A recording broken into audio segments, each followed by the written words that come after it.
Vous avez tout dans le village, c'est-à-dire qu'elle est la faiseuse d'ange même parfois, la boucheuse, elle a été la celle qui vient. faiseuse d'ange, elle est la toiletteuse des morts. Toiletteuse des morts. C'est un assez terrifiant, c'est une sorte de sorcière. Elle est au debout de la chaîne, elle décide à la vie et à la mort. Et c'est une femme fascinante, et d'ailleurs qui fait peur aussi aux enfants. Comme une ogresse quelque part, parce qu'il y a des contes qui courent sur elle, comme quoi, par exemple, qu'est-ce qu'elle fait du placenta de l'enfant, par exemple. Absolument. Donc on ne sait pas ce qu'elle en fait, alors est-ce qu'elle le balance au cochon comme ça pouvait se faire, ou est-ce qu'elle le garde et peut faire quoi, des potions, enfin bon. Du reste, quand il rentrera la fin du roman dans la maison de Louise, il se demandera s'il n'y a pas du placenta dans un bocal. Parce qu'il y a des bocaux avec des choses, donc ces bocaux qui sont des cerises et plein de choses, etc., qui sont des bocaux qui n'ont jamais servi et qu'on n'ouvrira peut-être jamais. Et on se demande si c'est pas ça qu'elle a gardé dans le formol. C'est vendu avec des cornichons. Voilà. Donc après, est un être de pulsion et d'amour, alors on va suivre son chemin par sa parole, ce qui est plutôt intéressant. Et puis bien sûr, le titre du livre fait référence à ça. Ça s'appelle La langue du renard. Tout le roman est traversé par la présence des renards. Déjà, dès le début du livre, on nous parle d'un être centenaire qui ne peut exister et n'existe qu'avec une renarde qui serait autour de lui. Alors le thème du renard, effectivement, ça c'est très important, puisqu'il y aura dans tout le roman des renards, je parle des animaux, qui vont donner... D'abord, être dans le paysage, être à la fois inquiétant et parfois expliquer des choses, presque peut-être parfois rassurant, et ils donneront un certain nombre d'explications au devenir de certains des personnages.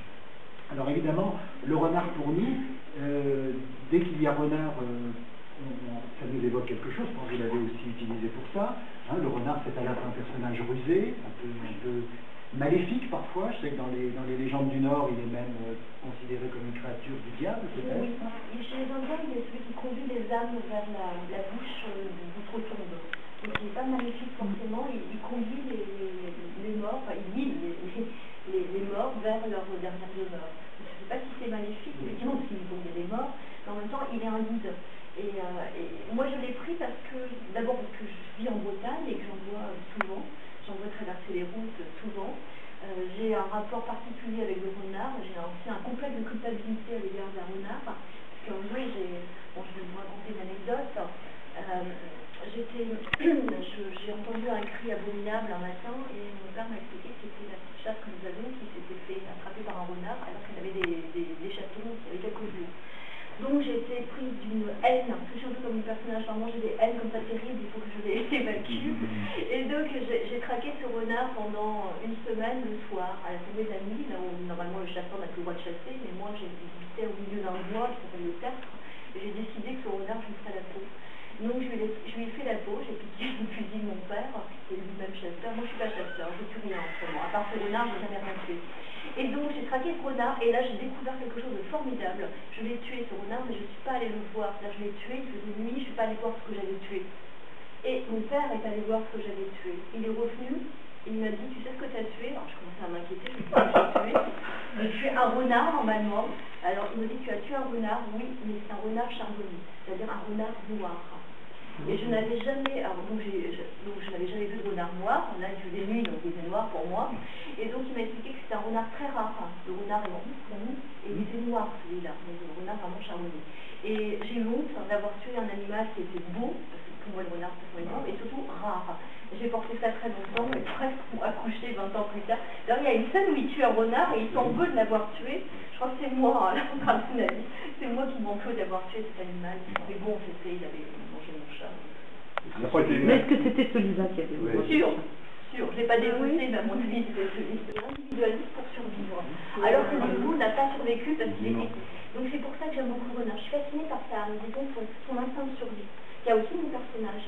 Et sachez quand même qu'en espagnol, le renard c'est Zorro. Et donc le justicier, vous ne voyez pas. Et également, il y a un renard formidable dans le Petit Prince. Je vous conseille également deux livres que nous avons en bibliothèque. Si le renard vous intéresse, La femme change en renard, qui est un livre magnifique, de David Carnet. Une femme se change en renard sous l'œil de son mari. Et puis bien sûr, La renarde de Marie Webb, que nous avons également. pour terminer ça, simplement après, je vous laisse poser des questions. Pour savoir un petit peu, j'avais pensé, mais vous avez aussi un extrait à lire, on n'a pas le même. Non, on n'a pas le même, non. Voilà. Je vous lis un extrait que j'ai trouvé simplement pour que vous voyez un petit peu l'écriture de Fabien Juel, et puis après, on passera au jeu des questions. Hein. Voilà. Un soir, j'en ai donné. Un soir, le père avait rapporté de chez lui, je recommence. Un soir, le père avait rapporté de chez celui vivant un renardeau. Comme il avait survécu à l'enfumage, pourquoi le père vivant l'avait épargné et pourquoi il l'avait donné au père, il sait. Toujours est-il que le père s'était attaché à sa bête, lui qui n'avait jamais eu de chien et qu'en aurait jamais, vu qu'il avait un bon fusil pour faire ce qu'il avait à faire, comme il disait. La mère était contre un renard à la maison. Elle disait que ça allait perturber les poules, elles en oublieraient de pondre, ferait la grève des œufs, comme ça arrive quand on en change de nourriture. Rien qu'à l'odeur du renard, déjà c'était une infection, sans parler qu'il allait en attirer d'autres, des renards. Ça n'aurait pas la cour. Est-ce qu'on serait plus avancé, hein? La mère avait vu pâlir son homme. Les renards dans la cour, pour elle, c'était juste une image. Mais moi, je savais pourquoi le père tenait tant à cette bête. Louise m'avait raconté. Mais la mère, là-haut, en pleine couche, elle n'avait pas su ce qui s'était passé dans la cour 40 ans plus tôt. Alors la mère a ajouté que si le père il voulait une bête, il avait qu'à prendre un chien, comme tout le monde. Il n'était pas chez les sauvages non plus. Qu'est-ce que le village allait penser de nous autres avec cette bestiole de malheur dans notre cour, hein? Mais le père était intêtu. Le renard, il lui plaît. C'était pas que lui, c'était sa bête, à lui. Et tant qu'elle était là, dehors, attachée, elle n'était pas à l'intérieur à causer des dégâts. Ni dans le poulailler, ni dans le bonheur, il disait. C'est spécial à comprendre, mais c'est comme ça. Et la mère, là, elle n'y pouvait rien. Et puis j'ai pensé que la mère, elle avait bien son secret avec le ferrailleur. Alors pourquoi le père, il n'aurait pas son renard? Moi, je m'étais réservé François derrière le hangar. Chacun se débrouille comme il peut avec sa mémoire. Dans ce petit chapitre, on voit apparaître un certain nombre de personnages, un certain nombre d'idées, un certain nombre de mystères. Tout cela sera élucidé d'une certaine façon dans le roman. Et c'est comme ça que fonctionne le roman, ce que j'aime bien, c'est-à-dire que là on est au début du livre, les choses seront élucidées vraiment à la fin. Ça veut dire que c'est comme une parole, c'est pour ça qu'on parlait un peu, je parlais de psychanalyse, une parole qui l'est d'une façon désordonnée. Et moi j'ai été très sensible à ça dans la lecture du livre, parce que on va de mystère en mystère, puis de temps en temps on arrive à cocher quelque chose en disant là je crois avoir compris, quel est pourquoi ce personnage fait et agit et dit ça. Donc, voilà. C'est marrant parce que je ne m'étais pas rendu compte, parce que je n'ai jamais cet extrait-là, et je ne m'étais pas rendu compte qu'il y avait autant de choses là-dedans, dans ce cours, il y a plein de choses, il y a le ferrailleur, alors oui c'est le ferrailleur, le secret de le ferrailleur, voilà, le ferrailleur. On a bien compris, hein. Oui, il y a Louise, alors que c'est ça Louise, il y a, oui on sent que, et puis... Il y a ces renards les renards, oui il y a renards assemblés, les renards ils font pas, il ne faudrait pas qu'elle en a dit que ce renard attire plein d'autres renards dans la cour, et ça s'est déjà fait, ça s'est déjà fait 20 ans plus, enfin 40 ans plus tôt, il y a déjà eu quelque chose comme ça, sauf que la mère ne le sait pas parce qu'elle est occupée à accoucher. Et puis il y a François. Et puis le François qui est le secret, et c'est tout le nœud de François de toute façon. J'avais pas vu qu'il y avait autant de choses d'un coup dans un court chapitre. Vous voyez ce langage également, hein, je crois même que je me suis laissé entraîner, j'ai dit des nœuds, parfois il n'y en avait même pas. Il n'y en a pas de nœuds, c'est-à-dire que s'il y a plein de nœuds d'une certaine manière, mais il n'y a pas de négation. Ça c'était quelque chose d'assez abominable pour moi qui suis prof de lettres. Je me suis rendu compte que mon personnage ne pouvait pas dire ne, il ne pouvait pas dire je ne t'aime pas, il dirait je t'aime pas.